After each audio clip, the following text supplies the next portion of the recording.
So অনেকেই ক্লাসে join করেছে, 168 জন। Thank you so much. So translation ছাড়া আপনার ইংরেজি হচ্ছে না। ইংরেজি যেহেতু একটা ভাষা, আমরা বাঙালি, বাংলাটাকেই আপনার ইংরেজিতে বলতে হবে। আপনার মনোভাবটা প্রথম বাংলায় আসে, এটাকে ইংরেজিতে করতে হবে, তাই না?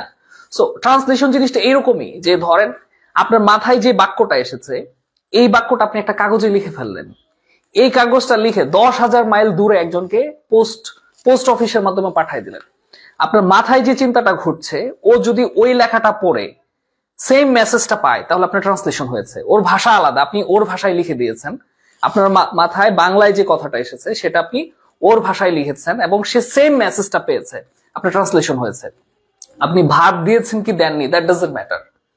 যদি আপনার ভাষা, আপনার চিন্তা ও বুঝতে পারে, আপনার কথাগুলো ওর কাছে সেম মিনিং হিসেবে যায়, তাহলে ট্রান্সলেশন হয়েছে। এখন কথা হলো, তাহলে ভার্ব, গ্রামার এগুলা কি হবে? এখন আমরা যেহেতু পরীক্ষার হলে লিখবো এবং নাম্বার পাওয়ার উদ্দেশ্যে লিখবো, আমাদেরকে গ্রামাটিক্যালি কারেক্ট হইতে হবে, আমাদেরকে জানতে হবে। সো আমরা আজকে থেকে, এই মুহূর্ত থেকে ইংরেজিটাকে ভাষা হিসেবে নেব, not as a subject. So যেই দিন থেকে আপনি এই কাজটা করে ফেলবেন না, যে ইংরেজিটা ভাষা, যে এটা আমি আমার অপিনিয়নটা, আমার মতামতটা আরেকজনকে বোঝানোর জন্য পড়ছি, ইংরেজিটা এজ এ ল্যাঙ্গুয়েজ, ওই দিন দেখবেন সহজ হয়ে গেছে। সো আমরা আজকে ট্রান্সলেশনের ক্লাস করব, বেসিক একটা ক্লাস, এবং খুবই চমৎকার হবে আশা করি। ক্লাস শেষে আপনারা আমাকে ধন্যবাদ দিবেন আশা করি। সো আমরা শুরু করব খুব এখনই। দেখি আমাকে অনেকেই দেখছে, so thank you so much এতগুলো মানুষ জয়েন করার জন্য। সো ট্রান্সলেশনের বেসিক যেই জায়গাটা, সেইটা হলো আপনাকে দুইটা জিনিস মাথায় রাখতে হবে। সেটা হলো ইংরেজি বাক্যের যে স্ট্রাকচার, সেটা হলো সাবজেক্ট, ভার্ব, অবজেক্ট। এইটুকু লিখতে পারলে কিন্তু বাক্য হয়ে গেল, ইংরেজি বাক্য হয়ে গেল। এরকম 10টা বাক্য একসাথে করলে একটা প্যারাগ্রাফ হয়ে গেল, আর কয়েকটা প্যারাগ্রাফ একসাথে করলে একটা এসে হয়ে গেল। সো এটা ভাষা। আপনি কি কোনোদিন বাংলা এসে লেখার জন্য ক্লাস করছেন? আপনি কি কোনোদিন বাংলা কিভাবে একটা অনুচ্ছেদ লিখবেন ক্লাস করছেন? নাকি আপনার মাথায় যদি একটা আইডিয়া থাকে সেটা লিখে ফেলতে পারেন? ধরেন আপনাকে বলছে বাংলাদেশের মুক্তিযুদ্ধ নিয়ে একটা রচনা লিখো, একটা প্যারাগ্রাফ লিখো, বা বাংলা থেকে ট্রান্সলেশন করো, বাংলা একটা অনুচ্ছেদ লিখো। আপনার কি কোনো টিচারের কাছে যেতে হবে, নাকি মাথায় যা আছে তাই লিখে ফেলবেন?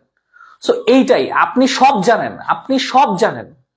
একটা রচনা লিখতে, একটা প্যারাগ্রাফ লিখতে যা লাগে আপনি সব জানেন, জাস্ট আপনার ইংরেজি ভাষায় দক্ষতা নাই। সো আমাদের হচ্ছে কি, মাই ভিলেজ নিয়ে বাংলায় আসলে আপনি লিখে ফেলতেছেন, আমার গ্রাম হলে লিখে ফেলতেছেন, মানে আপনি জানেন, you have the content, but you don't have the understanding on the language. So আপনার ভাষার উপর দক্ষতা নাই। সো আপনার ভাষার উপর দক্ষতাটা বাড়াইতে হবে। দেখেন সিম্পল, সাবজেক্ট, ভার্ব, অবজেক্ট। আপনি যদি অবজেক্ট নাও দেন, বাক্য হবে। যেমন ধরেন আমি লিখলাম বার্ডস, পাখিরা। সাবজেক্ট, বাক্যের সাবজেক্ট হিসেবে শুধু নাউন প্রোনাউন বসতে পারে। বার্ডস বসাইলাম সাবজেক্ট হিসেবে, বার্ডস। তারপরে এখন যদি দেন ফ্লাই, বার্ডস ফ্লাই, পাখি উড়ে। বাক্য হয়েছে না? সাবজেক্ট দেন, ভার্ব দেন, বাক্য হয়ে গেছে। আই ইট, আমি খাই, বাক্য হয়ে গেছে। দে গো, তারা যায়, বাক্য হয়ে গেছে। বুঝতে পারছেন?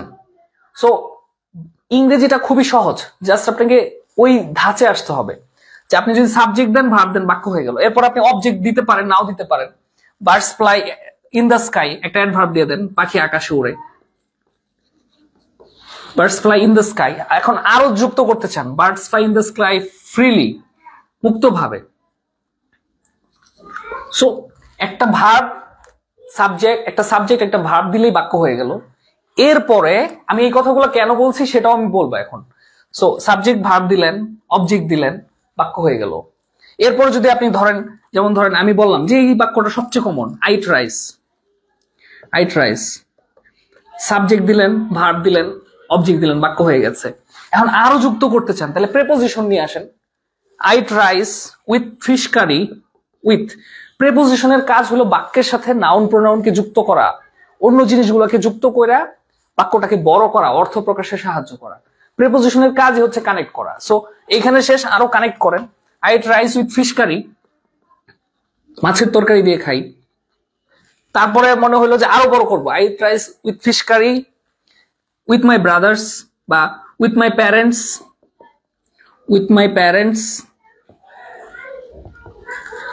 এখন আরো বড় করতে চান যে আমি প্রতি রাতে ভাত খাই, I eat rice with fish curry with my parents at night.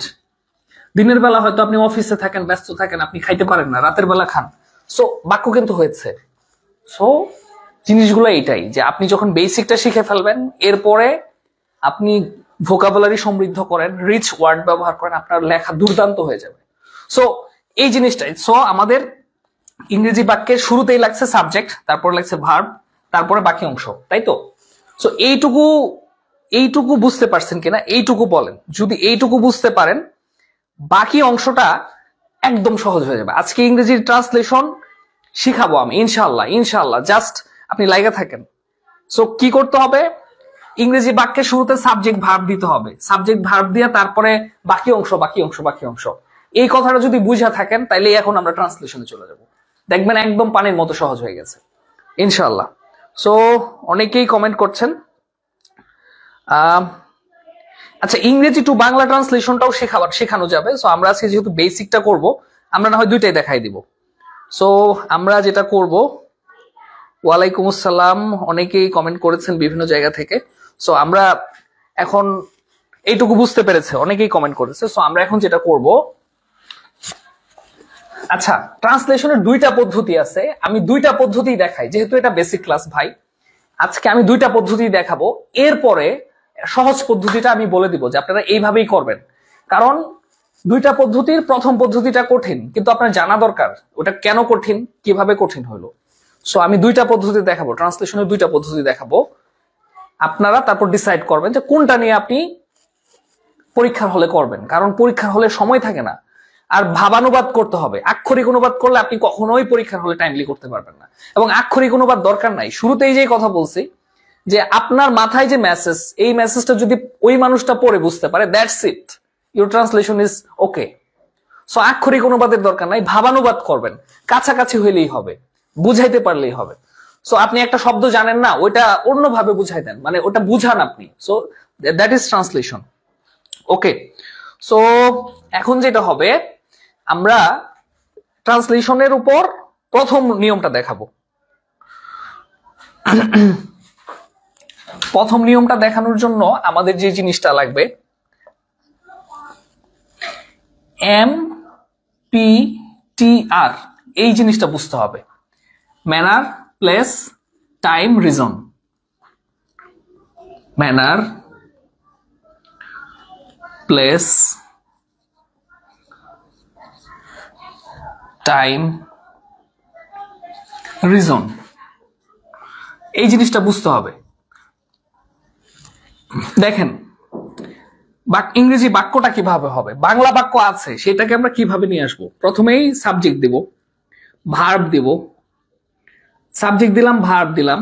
আমি বলে দিব বাংলা বাক্যে সবার শেষে ভার্ব থাকে, ভার্বকে প্রশ্ন করলেই সাবজেক্ট পাওয়া যায়। আচ্ছা, সাবজেক্ট দিলাম, ভার্ব দিলাম। অবজেক্ট আবার দুই প্রকার হয়, একটা ব্যক্তিবাচক অবজেক্ট প্লাস বস্তুবাচক অবজেক্ট।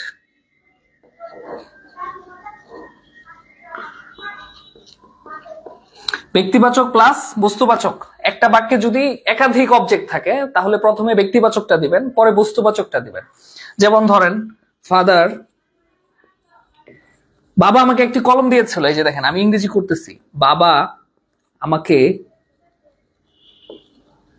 একটি কলম দিয়েছিল।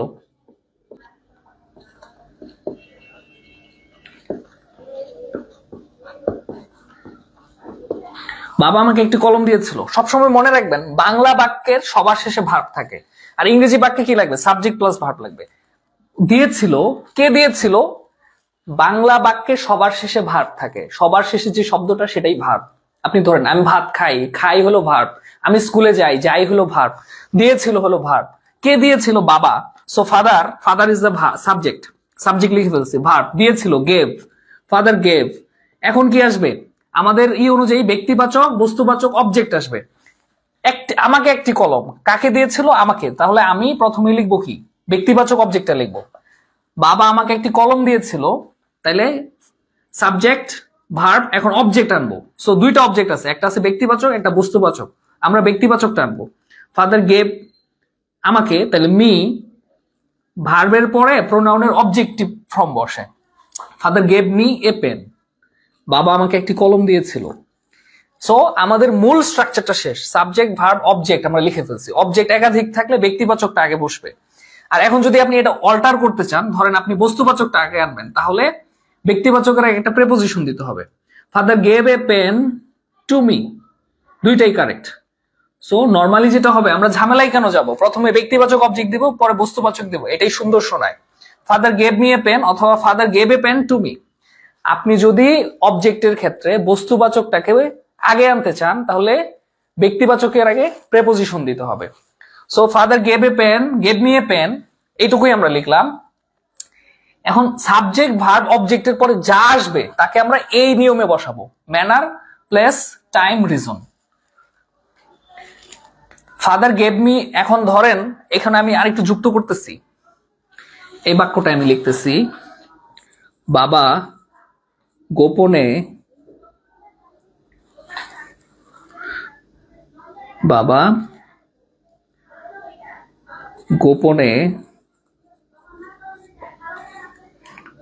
কলেজ প্রাঙ্গণে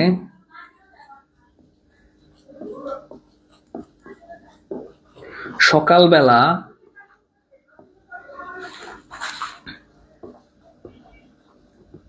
পরীক্ষার জন্য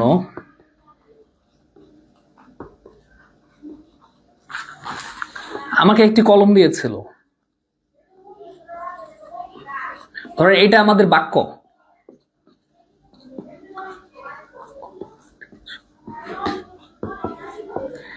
এই বাক্যটাই আমরা ট্রান্সলেশন করব।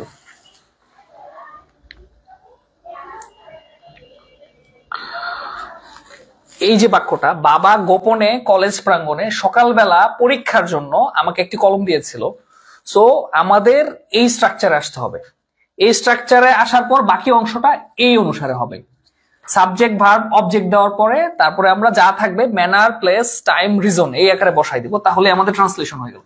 এটা কিন্তু কঠিন ট্রান্সলেশনটা শিখাইতেছি আমি, এরপর একটা সহজ। সো আমরা বলেছি বাংলা বাক্যে সবার শেষে ভার্ব থাকে, তো ভার্বকে প্রশ্ন করলাম, মানে ভার্ব ইংরেজি বাক্য লিখতে হলে সাবজেক্ট লাগবে। সো দিয়েছিল, কে দিয়েছিল, বাবা। ফাদার গেভ সাবজেক্ট আর ভার্ব লিখে ফেলছি। এরপরে আমাকে একটি কলম, তাহলে গেভ মি এ পেন। এই যে এইটুকু লেখার পরে বাকি যা আছে, এই যে জিনিসটুকু আছে, এটা আমরা কোন ফরম্যাটে লিখবো, এইটুকু আমরা লিখবো এই ফরম্যাটে। প্রথমে লিখবো ম্যানার, অ্যাডভার্ব অফ ম্যানার, মানে কিভাবে, ধরনে, দ্রুত গতিতে, গোপনে, লুকিয়ে, প্রকাশ্যে, মানে ধরন, এই কাজটার ধরনটা দিয়েছিল কিভাবে, গোপনে। তাহলে হাউ দিয়ে প্রশ্ন করলে ম্যানার জানা যায়, অ্যাডভার্ব অফ ম্যানার জানা যায়। সো এরপরে আমাদের বের করে নিতে হবে কিভাবে, ম্যানার আছে যে গোপনে। Father gave me a pen secretly, হয়তো অন্য ভাই বোনরা কষ্ট পাবে বা তারা চাইবে না আমাকে আরেকটা নতুন কলম দেখ। সিক্রেটলি, বানানটা কি হয়েছে, SECRECT, হ্যাঁ সিক্রেটলি, যে এটা সিক্রেটলি। তারপরে কি, place, father gave me a pen secretly, কোথায় দিয়েছিল, কলেজ প্রাঙ্গণে। এটা একসাথে হবে, এটা একটা phrase. Father gave me a pen secretly at the college campus, বা at the college premise, at the college campus.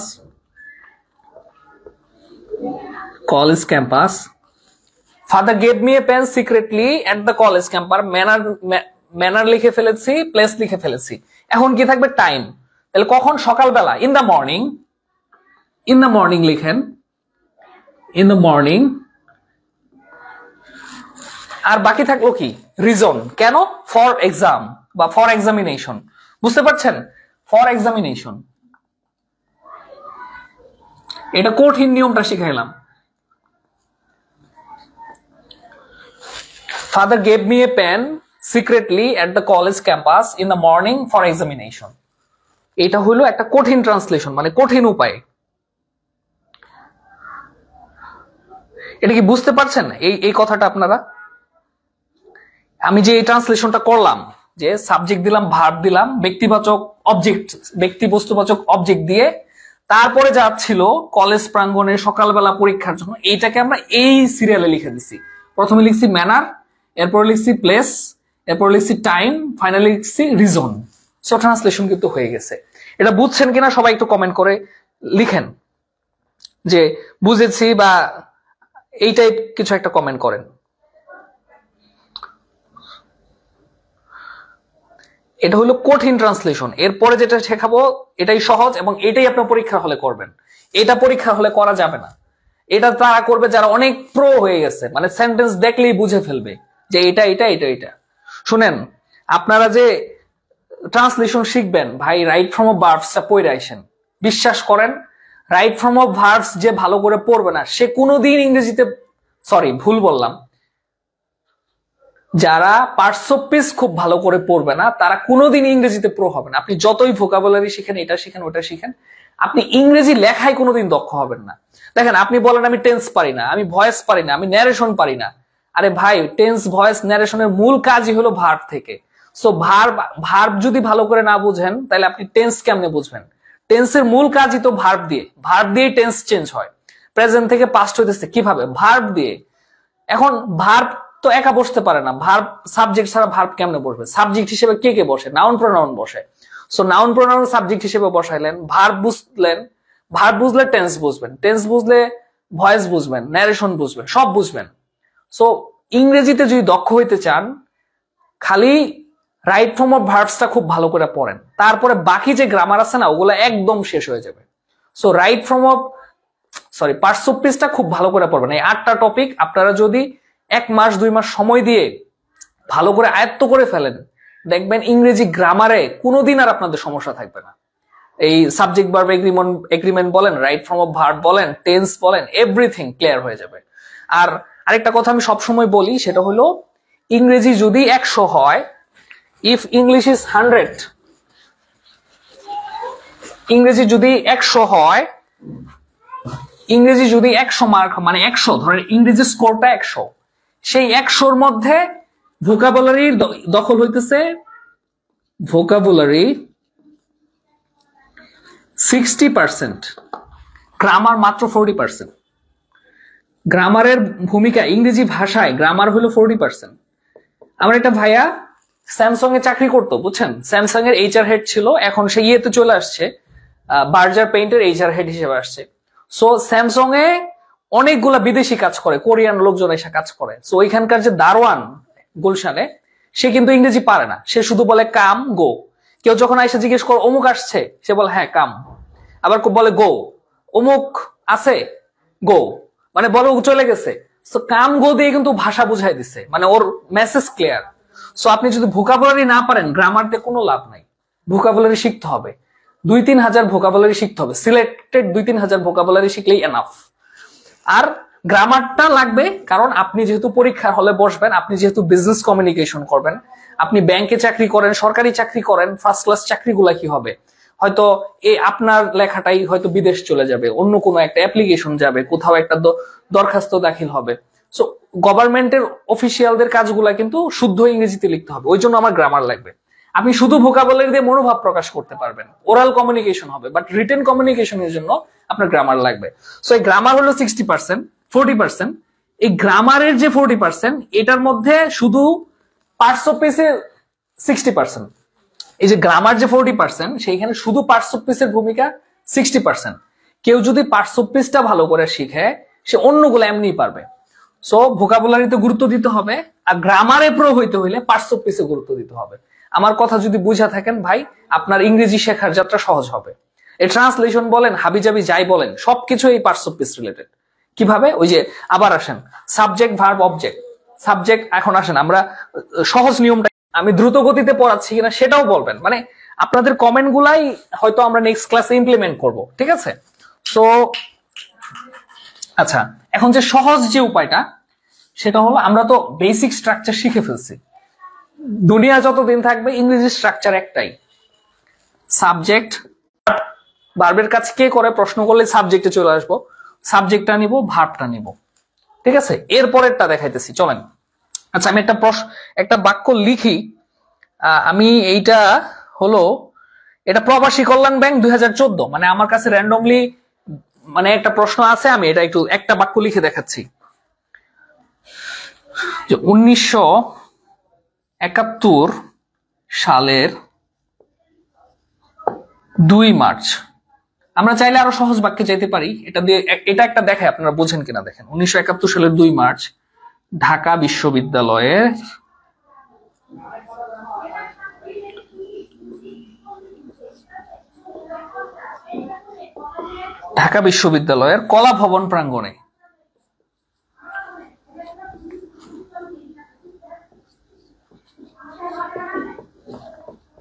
Dhaka বিশ্ববিদ্যালয়ের কলা ভবন প্রাঙ্গণে এক ঐতিহাসিক সভায়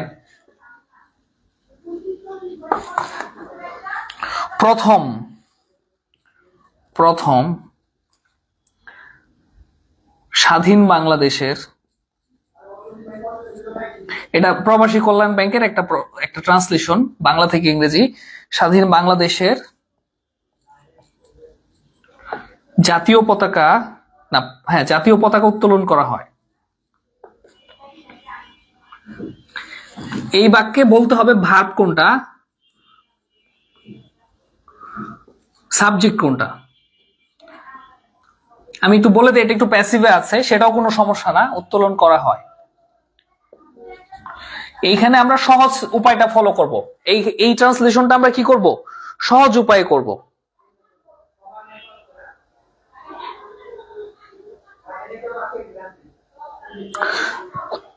আচ্ছা, এই বাক্যের ভার্ব কে, এটা একটু বলতে হবে কমেন্ট করে। এই বাক্যের ভার্ব কে, ভার্ব কোনটা? আমি বলেছি বাংলা বাক্যে ভার্ব থাকে কোথায়?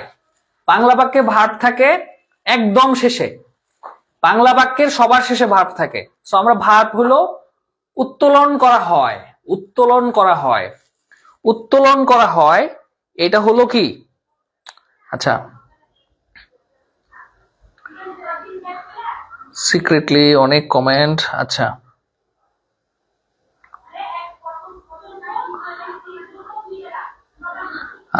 ওকে, এই বাক্যের ভার্বটা কি? বাংলা বাক্যের সবার শেষে ভার্ব থাকে। আচ্ছা, কেউ বলেছে শুনতে পাচ্ছি না। আচ্ছা, কেউ বলেছে ধীর গতিতে বোঝান। উত্তোলন করা, হ্যাঁ, ইয়েস, এই বাক্যে ভার্ব হলো উত্তোলন করা হয়। সো উত্তোলন করা হয় কি যদি আমরা প্রশ্ন করি, আমরা সাবজেক্ট পেয়ে যাব। এটা ভার্ব, আমাদের সাবজেক্ট লাগবে। তাহলে উত্তোলন করা হয়, যেহেতু করা হয় মানে করেনি, কেউ নিজে করেনি, করা হয় মানে কাউকে দিয়ে করা হয়েছে, এটা প্যাসিভ বাক্য। প্যাসিভ বাক্যের সাবজেক্টকে কাকে উত্তোলন করা হয়, মানে কেউ নিজে করেনি, এটা অন্য কেউ করছে, মানে কে করছে এটা বলা হয় নাই, বলছে করা হয়, প্যাসিভে আছে। বাংলাদেশের জাতীয় পতাকা, ঠিক আছে। তাহলে কি এটার সাবজেক্টটা কি হবে? সাবজেক্টটা কি? জাতীয় পতাকা বা বাংলাদেশের জাতীয় পতাকা, এটাই সাবজেক্ট। এবং মনে রাখবেন, আপনারা যখন ট্রান্সলেশন করবেন, যে অংশটা একসাথে, সেটা একসাথে নিতে হবে, ফ্রেজটা একসাথে নিতে হবে। যেমন বাংলাদেশের জাতীয় পতাকা, এটা একটা ফ্রেজ, এটা আপনি কিছুদিন ট্রান্সলেশন করলেই বুঝতে পারবেন। সো বাংলাদেশের জাতীয় পতাকা, এটা একটা ফ্রেজ, এটাকে একসাথে লিখবো। তাহলে এটা সাবজেক্ট, আমরা সাবজেক্ট লিখবো। The national flag of Bangladesh, the national flag of Bangladesh, subject লিখে ফেলছি। যেহেতু এটা কি আছে, প্যাসিভে আছে, তাহলে এটা কি হবে?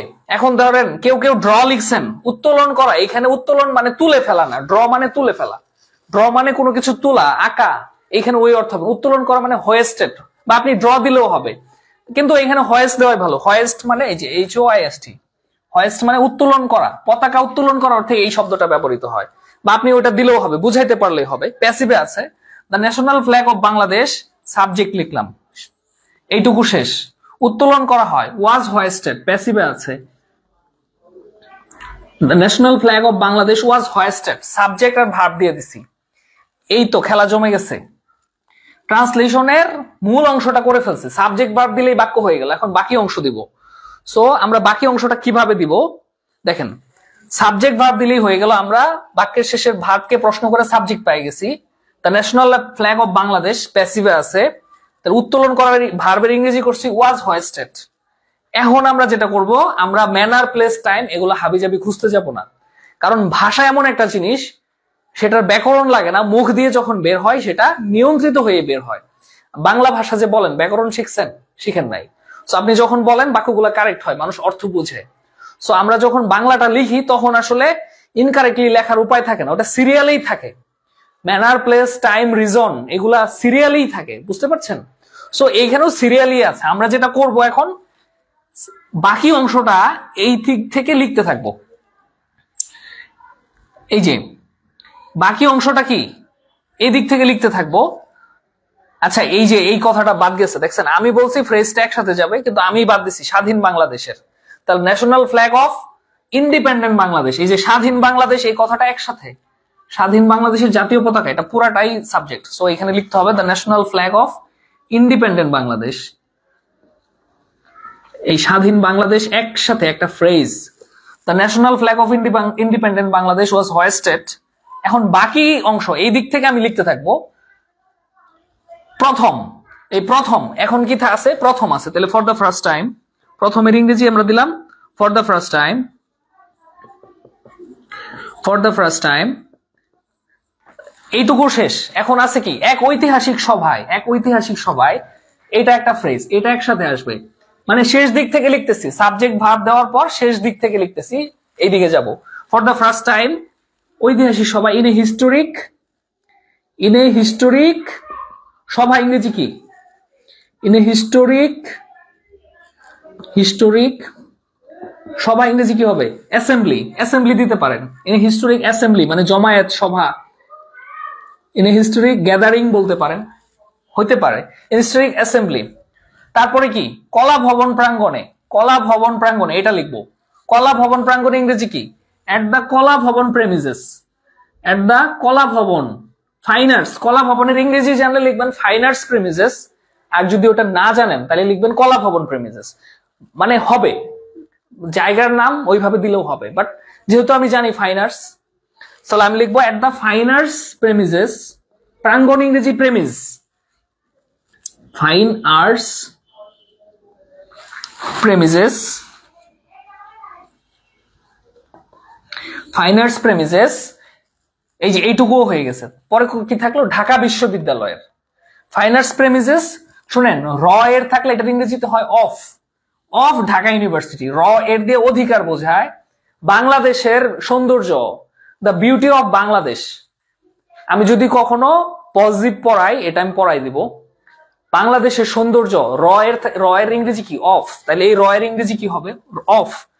At the fine arts premises of Dhaka বিশ্ববিদ্যালয়, তাহলে ঢাকা ইউনিভার্সিটি,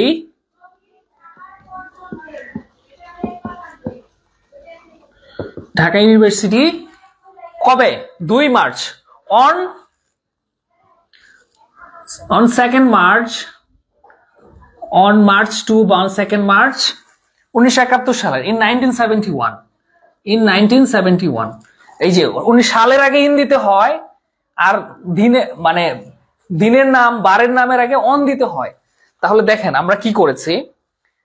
আচ্ছা, যে ট্রান্সলেশনের দুইটা নিয়ম। প্রথমটাই আমরা বলছিলাম যে সাবজেক্ট, ভার্ব, অবজেক্ট দিবেন, তারপরে বাকি অংশ আপনি যেটা করবেন, এই ম্যানার, প্লেস, টাইম, রিজন অনুযায়ী খুঁজে খুঁজে আনবেন। বাংলা বাক্যের কোথায় ম্যানার আছে, কোথায় প্লেস আছে, কোথায় টাইম আছে, কোথায় রিজন আছে, খুঁজে খুঁজে বের করে আনবেন। ঠিক আছে? তাহলে ওটা ছিল প্রথম নিয়ম। আর দ্বিতীয় নিয়মে যেটা বলছি, বাক্যের শেষে ভার্ব থাকে, ওই ভার্বকে প্রশ্ন করবেন, ভার্বকে প্রশ্ন করে আপনি সাবজেক্টে চলে যাবেন। সো প্রথমে সাবজেক্ট দিবেন, ভার্ব দিবেন, এরপরে যা থাকবে সব লাস্ট দিক থেকে, মানে বাকি যা আছে সব শেষ দিক থেকে লিখে আসতে থাকবেন, তাহলে আপনার ইংরেজি ট্রান্সলেশন হয়ে যাবে। সো এই দুইটা নিয়ম বুঝতে পারছেন কিনা একটু বলবেন। আর ক্লাসটা ডিসকানেক্ট হওয়ার জন্য আমি একটু দুঃখিত। আচ্ছা, একজন দেবাশিস মল্লিক বলেছে রাইট ফ্রম অফ ভার্বের ভার্ব 1, ভার্ব 2, ভার্ব 3 এই জায়গাটার সাথে ডেরিভেটিভস মুখস্থ করতে হবে, তাহলে ইংরেজি গ্রামারটা একটু সহজ হয়ে যাবে। স্যার বলুন। আচ্ছা, হ্যাঁ, মানে আপনি আসলে এই জিনিসগুলা একটা আরেকটার সাথে কানেক্টেড, বুঝতে পারছেন? সো প্রথমে আমি যেটা বলবো, আগে পার্টস অফ স্পিচ গুলা খুব ভালো করে পড়েন, তারপরে আস্তে আস্তে আপনি আগান। এবং আপনাকে যেহেতু as it is English is an language, এটাকে আপনাকে সময় দিতে হবে, গভীরতা বাড়বে, দিন দিন বাড়বে। এবং সফলতাটা হলো কি, যে ধরেন মানে একদিনে অনেক দূর যাবেন, এইটা সফলতা না। Then rather then success is journey. আজকে আপনি 2 কিলো পার হয়েছেন, একদিন পরের দিন যদি আপনি হাঁটতে থাকেন, দৌড়াতে থাকেন, তাহলে আপনি আরো যাবেন, আরো যাবেন, আরো আগাবেন। মানে আগাইতে থাকতে হবে আস্তে আস্তে। হয়তো দেখা যাবে 6 মাস পরে আপনি প্রো হয়ে গেছেন। ওই মার্টিন লুথার কিং জুনিয়রের একটা কথা ছিল, if you can't fly then run, if you can't run then walk, if you can't walk then crawl মানে হামাগুড়ি দাও। যদি তুমি উড়তে না পারো তাহলে তুমি দৌড়াও, যদি তুমি দৌড়াতে না পারো তাহলে হাঁটো, যদি তুমি হাঁটতেও না পারো তাহলে তুমি কি করো, হামাগুড়ি দাও। But whatever you do, you have to move on, you have to move on. So আপনাকে আগাইতে হবে। চাকরি পাইতে হইলে, ভাষা শিখতে হইলে, জীবনে ভালো কিছু করতে হইলে, পরিবারের মুখে হাসি ফোটাইতে হইলে আপনাকে কি করতে হবে, আগাইতেই হবে। সো আপনি আগাবেন এবং আপনাকে কিন্তু সেই জায়গাটা মানে আপনি ধীরে ধীরে আগাইতে থাকবেন, ঠিক আছে? সো আমরা আরেকটা সেন্টেন্স পড়বো, আরেকটা ট্রান্সলেশন করব আপনাদের। এটা একটা কঠিন বাক্য হয়েছে, আমি একটা সহজ বাক্য লিখি। দেখেন, একটা সহজ বাক্য লিখি, বাংলায় একটা সহজ বাক্য লিখি, তাহলে দেখবেন ওই নতুন যে নিয়মটা বলেছে এটা দিয়ে করা সহজ হয়ে যাচ্ছে। তো ধরেন আমি কি বললাম, একটা বাক্য লিখি, সেটা হলো যে ধরেন কি লিখবো,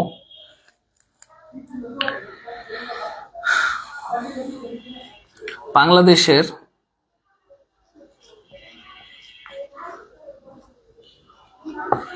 সৌন্দর্য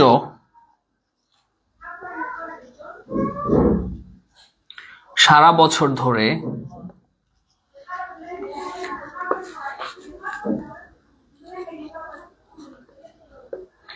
দেশ বিদেশের অসংখ্য পর্যটককে মুগ্ধ করে।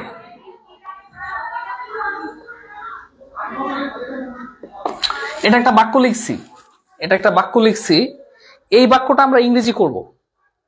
সো আমাদেরকে একটু বলেন যে এই বাক্যটার ভার্ব কি। হ্যাঁ, এই যে সৈকত পাল লিখেছে, জি স্যার দ্বিতীয় পদ্ধতিটা সহজ মনে হয়। জি স্যার, হ্যাঁ দ্বিতীয় পদ্ধতিটাই সহজ। আপনি আচ্ছা, আমি কিন্তু প্রথম লাইভে ট্রান্সলেশনের বেসিক কিছু কথাবার্তা বলেছি, ওইটা আপনারা একটু কষ্ট করে দেখবেন। না আচ্ছা, নয়ন ইসলাম শান্ত বলেছে প্রথম দিন ট্রান্সলেশন করা মানে হামাগুড়ি না দিয়ে উঠতে শেখা। ভাই, এটা আসলে আজকে একটা প্রথম ক্লাস, আমি জাস্ট দেখানোর চেষ্টা করতেছি। এবং বেসিক জিনিস যে আপনি যদি ট্রান্সলেশন লেভেলে আসতে চান, আপনাকে ওই সব শিখে আসতে হবে, এইটা ঠিক। কিন্তু আমাকে জাকির স্যার বলছে আপনি ট্রান্সলেশনের উপর একটা ক্লাস নেন। সো আমি ট্রান্সলেশনের উপর নিচ্ছি। এর মানে এই না যে বাকি জিনিসগুলো আমরা শিখাবো না, বাকি জিনিসগুলো আমরা শিখাবো। আজকে জাস্ট আপনি এটা দেখেন, ফিল করেন যে রাইট ফর্ম অফ ভার্বস, তারপরে হচ্ছে আপনার ওই যে নাউন প্রোনাউন বা parts of speech, tense, voice সবকিছু যে এখানে লাগে ওগুলো শিখে আসতে হবে, যাতে অন্তত আপনি মোটিভেশন পান যে আমি কেন রাইট ফর্ম অফ ভার্বস পড়বো, কেন টেন্স পড়বো, কেন পার্টস অফ স্পিচ পড়বো। এই মোটিভেশনটাও যেন অন্তত পান। ওইগুলো পড়তে গেলে যেন মনে না হয় হুদাই পড়তেছি।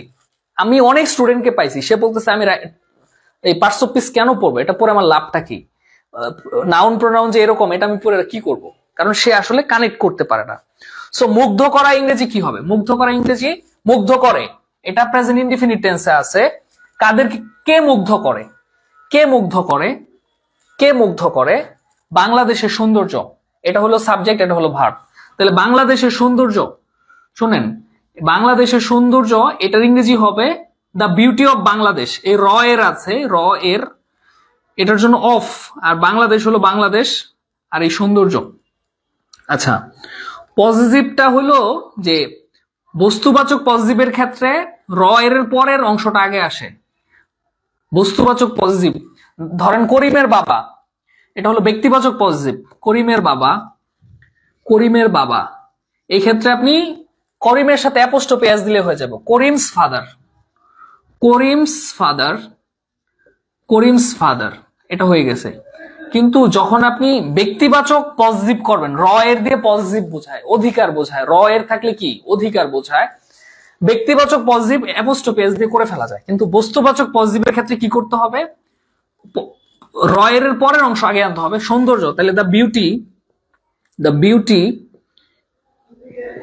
র এর ইংরেজি হলো অফ, দ্য বিউটি অফ, পরে Bangladesh, the beauty of Bangladesh. Subject লিখলাম, এটা একসাথে আসলো, বাংলাদেশের সৌন্দর্য, ডান। মুগ্ধ করে, তাহলে এটা কি লিখবো আমরা, চার্মস বা চার্মসই লিখি, চার্মস, চার্মস। যেহেতু প্রেজেন্ট ইনডিফিনিট টেন্সে আছে, আপনি অন্য কিছু দিতে পারেন, চার্মিং হবে না, বা ফ্যাসিনেট বলেছে, হ্যাঁ ফ্যাসিনেটস, প্রেজেন্ট ইনডিফিনিট হবে, এটা মূল ভার্ব যেহেতু প্রেজেন্ট ইনডিফিনিট হবে, ফ্যাসিনেটস। ফ্যাসিনেটস দিতে হইলে ফ্যাসিনেটস হবে, যেহেতু থার্ড পারসন সিঙ্গুলার নাম্বারের সাথে ভার্বের সাথে এস বাই এস হয়। The beauty of Bangladesh charms, তারপরে সাবজেক্ট আর ভার্ব দিয়ে ফেলছি, এখন বাকি যা আছে সব এই দিক থেকে লিখবো। সাবজেক্ট ভার্ব লেখার পরে যা আছে এই দিক থেকে লিখতে থাকবো। দেশ বিদেশের অসংখ্য পর্যটককে, তাহলে থাউজেন্ডস অফ, থাউজেন্ডস অফ, অসংখ্য পর্যটককে, থাউজেন্ডস অফ, পর্যটক ইংরেজি কি হবে, পর্যটক ইংরেজি কি হবে, visitors, thousands of visitors, thousands of visitors, দেশ বিদেশের। তাহলে ফ্রম হোম এন্ড অ্যাব্রোড, দেশ বিদেশের, ফ্রম, এই যে আমরা কিন্তু সাবজেক্ট দিলাম, ভার্ব দিলাম, অসংখ্য পর্যটককে লিখলাম, থাউজেন্ডস অফ ভিজিটর্স, দেশ বিদেশের, from home and abroad, from home and abroad, দেশ বিদেশের, ফ্রম হোম এন্ড অ্যাব্রোড। এই যে সাবজেক্ট ভার্ব এইটুকু লিখে ফেলছি, দেশ বিদেশে লিখে ফেলছি, সারা বছর ধরে এটা লিখবো, এটা ইংরেজি করলে শেষ। সারা বছর ধরে কি, throughout the whole year, throughout the whole year দিয়ে দেন, সারা বছর ধরে, থ্রো মানে পুরোটা জুড়ে, থ্রু আউট দ্য ইয়ার বা throughout the whole year, throughout the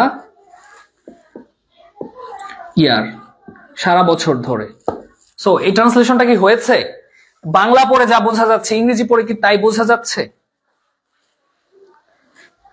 tourist, একজন বলছে টুরিস্ট, আমার মাথায় তখন টুরিস্ট আসে না, আমি ভিজিটর দিছি, সো টুরিস্ট দেন, very good, thank you so much.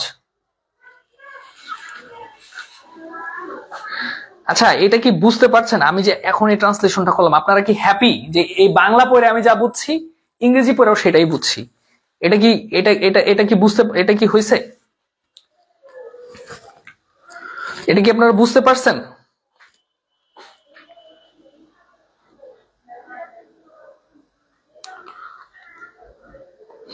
একজন বলেছে বুঝতে পেরেছি। এ নাম্বার অফ টুরিস্ট, শুনেন, এ নাম্বার দিলে কি হলো, এ নাম্বারের চাইতে থাউজেন্ডস অফ বলা যেতে পারে, অসংখ্য পর্যটক বা থাউজেন্ড, হ্যাঁ অসংখ্য পর্যটকের ইংরেজিটা এ নাম্বার অফ এর চাইতে মানে একটু ইনডিফিনিট করে বলেন, মানে এ নাম্বার অফ দিয়েও ওইরকমই বোঝায়, বাট আরো বেশি, মানে এ নাম্বার একটু সীমিত বোঝাচ্ছে, আপনি একটু বেশি বোঝান। ওইটা দিলেও যে একদম রং হবে তা না, হবে, মানে ট্রান্সলেশন আপনি প্র্যাকটিস করতে করতে একদিন দেখবেন আপনি প্রো হয়ে গেছেন, ভাষার একদম গভীরে চলে যাবেন। আপনি যদি ধরেন 200 ট্রান্সলেশন করেন আগামী 2 মাসে যদি 200 ট্রান্সলেশন করতে চান, আপনাকে দিনে 3টা ট্রান্সলেশন করতে হবে। সো 3টা ট্রান্সলেশন এমন না 10 পাতা করে একটা মিলায় 10 পাতা মিলে একটা ট্রান্সলেশন, এমন না। আপনি যদি সকালে 2 লাইন ট্রান্সলেশন করেন, দুপুরে 2 লাইন ট্রান্সলেশন করেন, রাতে 2 লাইন করেন, 3টা ট্রান্সলেশন হয়ে গেল। এইভাবে যদি আপনি 2 মাসে 180 বার ট্রান্সলেশন প্র্যাকটিস করেন, কোন একটা বই থেকে বিগত সালের প্রশ্ন দেখে, দেখবেন আপনার ডেপথ অনেক বেড়ে গেছে, মাথায় যা আসতেছে সেটার এইভাবে সাবজেক্ট ভার্ব খুঁজে লিখতে হচ্ছে না, এমনি লিখে ফেলতেছেন, ঠিক আছে। সো আরেকটা বিষয় হলো, আমি আজকে ক্লাসটা আর দীর্ঘায়িত করব না, তবে কিছু পরামর্শ দিব। সেটা হলো, আপনি যদি সত্যিকার অর্থে ইংরেজি শিখতে চান, আপনাকে নিউজ পেপারে যাইতেই হবে। একটা ইংরেজি পত্রিকা প্রতিদিন 5-7 লাইন পড়তে হবে, বেশি পড়তে হবে না, 5-7 লাইন পড়বেন, কিন্তু খুব ভালো করে পড়বেন, যে সাবজেক্ট কে, ভার্ব কে, কোন শব্দটা কিভাবে দিল, নাউন যে দিল তার আগে কি প্রেপোজিশন ছিল, অ্যাডভার্বটা কিভাবে বসাইলো, সেখানে কি ম্যানার, প্লেস, টাইম ঠিকঠাক আছে কিনা, মানে একটু গভীর ভাবে পড়বেন, বিশ্লেষণ করবেন। এইখানে কি ওই যে আপনারা পত্রিকার বাক্যগুলো একটু কমপ্লেক্স হয়, ভয় পাওয়ার কিছু নাই। প্রয়োজনে একদিনে একটা বাক্যই আপনি ট্রান্সলেশন করেন, 1 ঘন্টা সময় ধরে একটা বাক্য পড়েন। ইংরেজি আমরা বাংলা ভাষায় যে কথা বলি, আপনি সারাদিনে বড়জোর কয়টা বাক্য বলেন? বড়জোর 100 না, 50টা বাক্যই রিপিট করি, বা 50টা 100টা ইউনিক 50-100টা বাক্য আপনি বলেন ইংরেজি বাংলা ভাষায়। সো আপনি যদি ইংরেজিতে ওইরকম 10-20টা বাক্য ব্যাখ্যা করে করে বুঝে ফেলেন কোনটার পর কোনটা আসতেছে, কেন সাবজেক্টের পরে প্লুরাল হলো, ভার্বটা কেন প্লুরাল হলো, এটা কেন হলো, এইভাবে যদি ব্যাখ্যা করতে থাকেন না, 1 মাস 2 মাস পরে 6 মাস পরে আপনি ইংরেজিতে প্রো হয়ে যাবেন, ভাষাগত দক্ষতা হবে। এবং দ্য ডে ইউ, মানে যেই দিনটায় when you really become a good at a language, ওই দিন আর আপনার কোনো কিছু না প্রবলেম হবে না। কারণ হলো আপনি সব পারেন। যদি ভূ রাজনীতি নিয়ে প্রশ্ন করে বাংলায় লিখতে দেয়, you will write it, no doubt. যদি মূল্যস্ফীতি নিয়ে লিখতে বলে, আপনি পাতার পর পাতা লিখে ফেলবেন। But when it comes to write in English, তখন you face the problem. So content is okay, আপনার নতুন করে কিছু শেখার দরকার নাই। ইংরেজি পরীক্ষার জন্য নতুন করে কিছু শেখার দরকার নাই। আপনি বাংলার জন্য যেসব কন্টেন্ট কালেক্ট করতেছেন, যেসব তথ্য সংগ্রহ করতেছেন, সেটা দিয়ে ইংরেজি হয়ে যাবে, ট্রাস্ট মি। ইংরেজির জন্য আলাদা করে কিছু শেখার দরকার নেই, জাস্ট ভাষাটা শিখেন। সো আপনি এরপর থেকে যখন ইংরেজি পড়বেন, ভাষা শিখবেন, কোনো নতুন কোনো তথ্য ইংরেজিতে আপনার জানার দরকার নাই। আপনি যা জানেন বা যা পড়েন বাংলাদেশ অ্যাফেয়ার্সে, ইন্টারন্যাশনাল অ্যাফেয়ার্সে, পত্রিকায়, সেগুলাই যথেষ্ট। সো আমি যেটা বলবো, আপনারা ইংরেজি পত্রিকাটা পড়েন আর প্রতিদিন প্র্যাকটিস করেন, লেগে থাকেন।